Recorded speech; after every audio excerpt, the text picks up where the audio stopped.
thagao mang thai lai na na to midang te reg hindan zil dok thei ding le a thu je ka hing bet ding le hilawa thita khitei dinga happy na to pumin lalpa choi hoi tino hinnaga so do khitinu thagao mang thai te ri hin goi tiu lalpa lo pina ring len I thi ring len lalpa lo pina ring thi goi ti je tak chule I lalpa Jesu Christai la ka ki choi hoi thei bet ding je de chun ki sing sai ti je de chun hinnaga so ding ilung timte lalpa lama pethak ti thi ti adinga thi ding Krista dinga khang lai te Krista dinga hallelujah ti zel the ding lalpa bon mal som nai te ta par sa ti elung se tu lalpa ka kemu nangin thu lage na nangin le ho pi ke mange le tu ni ta le pi ti ka he pa le kin ti pa thu kang je lalpa hindan jil dok thei ta dingin khang lai te nangin le jil kim long tai ti ka mu je kun hallelujah le kin ti pa thu ke no he Jeevan program te ka nei na la yu rasilo mga lalpa ka kingun nangin thu cha lo pi zo hoi zo le pa zo le ko mu na lai le ti ka mu hallelujah le kin ki pa thu ka ke no adal ke tu asu se te tu lalpa se tanin na se jing lai le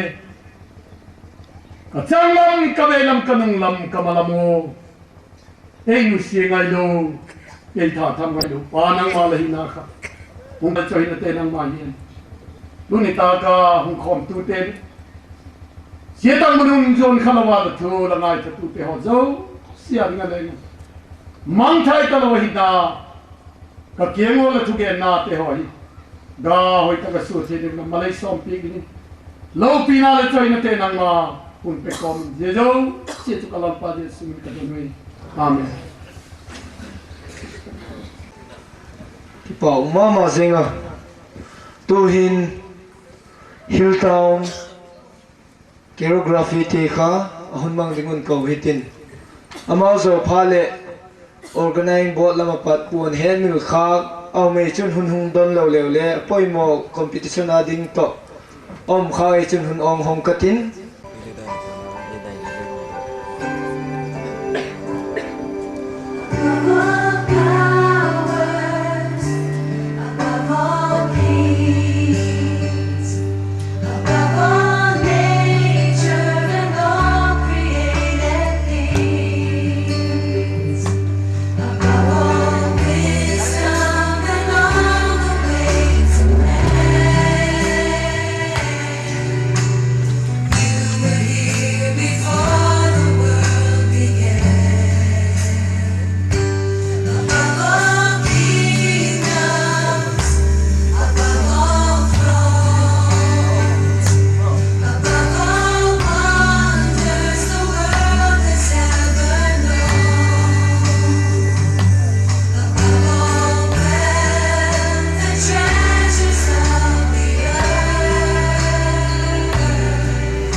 mà zinga sound system mà kitub zolo zikin mi piten ihun mateo akitub the na dingin eu ma mo puga he setan le loi the le ha tu pau chap nan sound system hoi le i het zingo poi mo he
Layo, itando tu ipapaking kaya itong law pinate, to hinate, huksakin humin lang. Ay pinahe tuk talo, ay pinahe sana. Kahin ko wakipata,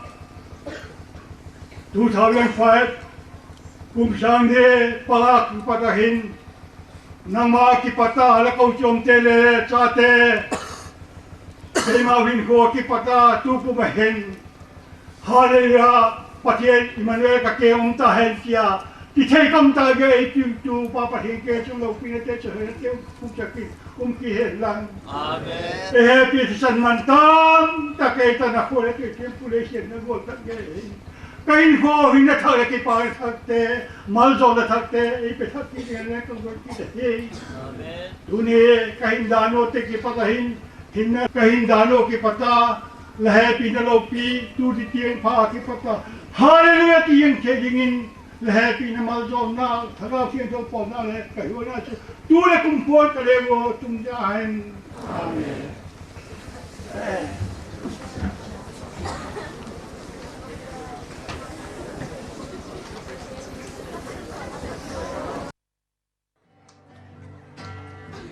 Sabse natin berbudi aloblo Aming ay luna se i apuin na tiye kalvarya nang lekihin natin.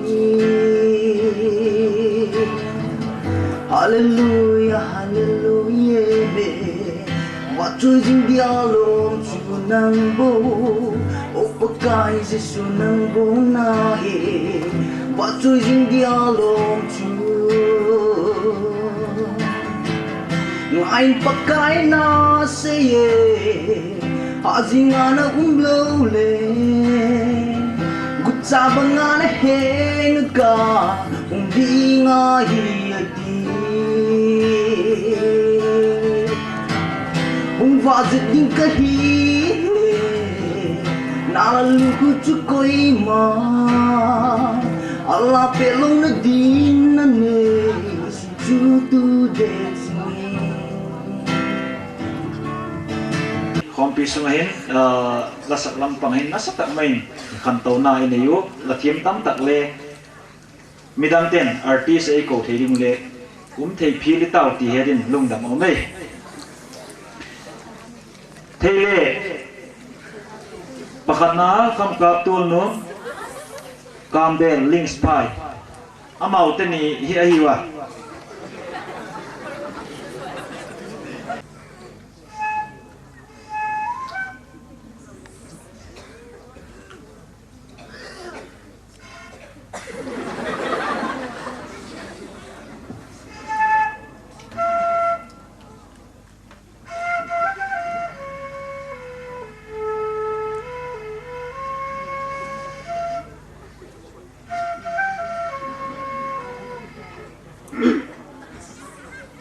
Pakai.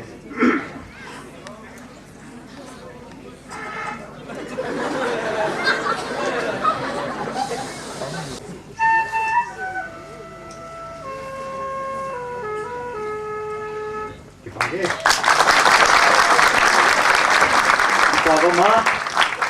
ngayon akong takmay ng mudope ka, tuman.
Tim nu mata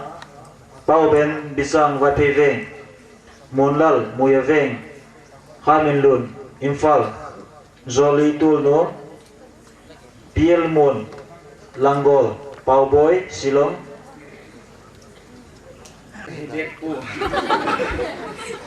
Kesak memang sekini kah?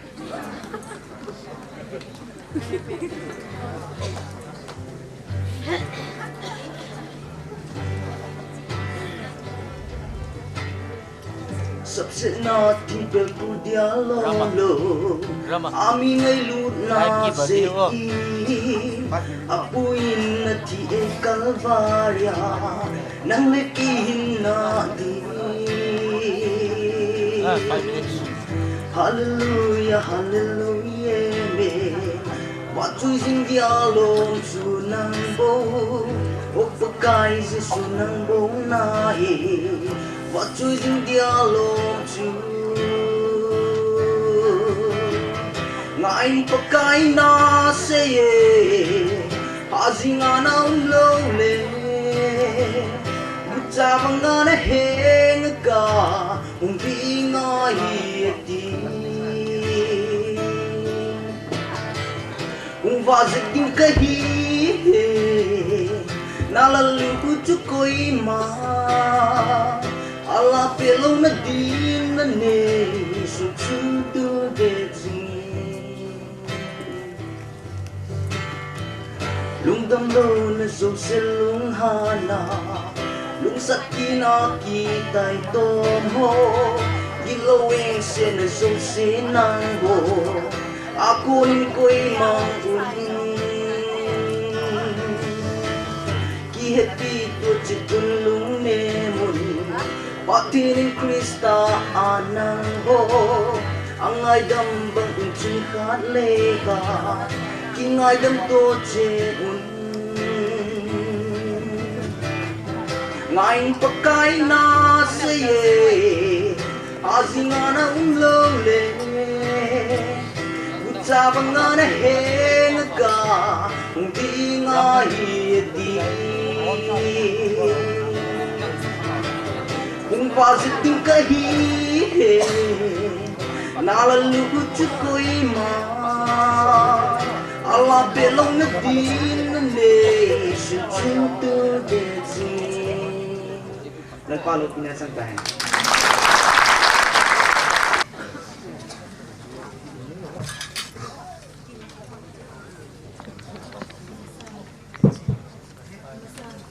Zosi tidak le ni khovela lalpan atasati ho achati ho adinga equity ama gim tu ti adinga equity ji kam zosi mihin zosi ama pa ka choi hoya theya iu ma hi chun ji limna le ki pang na ti ho pathian pa ka yo de so mihin te ho hin i bi pathian pa ka ki ko wa i thei kham khama ama doi dan ti ho lam pi ji ti ho chu zui thei hin e la ko mo hi ji kam zo si ti ho hin mihin zo si ti ho hin lalpa doi bu la thil i se pak ti ho sem di hin i thagau lam hin ko i kal su naw hin i ma ban ti ho i se ple boarding tam takin yu pi pe ma gen hin lalpa Jesu Krista le yang le lain i anung zui ti ki ma achi to ding ko ni chiu lang kam zo si ki yin chan chin pha ba gen na ti hi kam zo si ki nga chan chin pha gen ding a hong ko i le ji chan chin pha gen na ding a chun mi mol tak ta hi ma le le i mol na ti kha i mol na man ko i lo wen bang i em i ken le lalpa doi da na a se pak ti ho bang ki ya pathinin doi na e le yem ki ji fel na om phone ki bana i kong ti ho thu ta ka ga ki dingin thu ta ku na hin hangai ti ho thak ta kin ji kum sang ni nga hallelujah 2005 ka hum ti thak ta kin hum chi le hi ki bana chun thagau lam i kal su na hi chun fel na ki tu lo tak tak i hung khom naw pa te le ko chum cha cha pa hung khom mi na ko to ni tha da na ti ho setan ni lung thung pe na ju na chun le setan i pan mun ti ot cha zalowa fel na om po te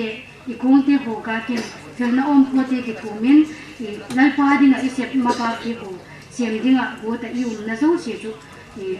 lal pa de ho la lal pa nang ma thu hen ti ma sa khol ni pathini na cha ti ding in bang ma e ma ding ni cha ka ni pui ti tu ri ta ka som kim ta ka kong gen ni lang ta ka ke